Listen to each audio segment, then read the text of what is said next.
Now, most stakeholder analysis usually stops there, but we're going to be taking this quite a bit deeper, because understanding our stakeholders and their needs and engaging with them is a big part of a successful project.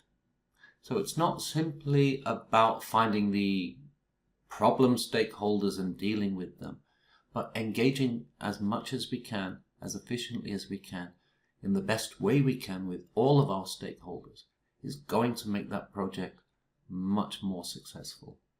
So we're going to go a little bit deeper now. We're going to look in this section at stakeholder management. Then we're going to look at stakeholder communication, and we'll wrap up looking at stakeholder engagement. Looking at stakeholder management, it's really important to identify the win-win. Now, win-win sounds very 1980s and very cliched, but it is something which is desirable and possible. So let's understand what we mean by win-win. It's a negotiated outcome. It's a kind of agreement where it can't get any better. If I offer more, I'm losing. If you offer more, you're losing. So it's the best possible outcome for both sides, for your stakeholder and for you. To achieve win-win, first we need to know what is winning for us. A win for the project is when our stakeholder is positive and supportive, or at the very least, as that stakeholder is neutralized and no longer a threat, without using too much of our limited project resources, without using too much time and effort. That the stakeholder is satisfied and positive, balanced with the amount of effort that it will take us.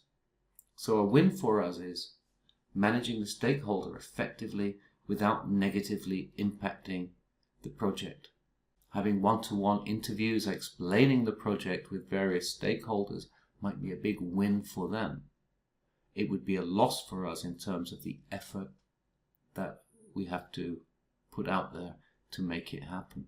However, we could take those same stakeholders and involve them in a focus group or workshop, giving them the win of consultation and respect and listening to them for less effort than interviewing them one by one.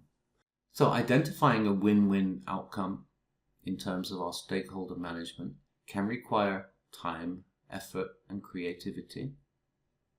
What is the best way to engage and communicate with this particular stakeholder that gives them the respect that they need? Very often, if it's about status, or addresses their concerns and fears, makes them more positive without us having to utilize too much of our time and resources, keeping that stakeholder happy. So having done columns 1 to 6, now we need to find our win-win strategy.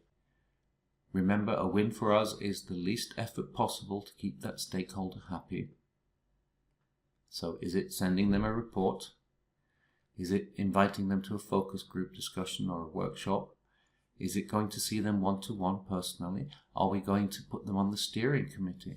What represents a win for you and for the stakeholder?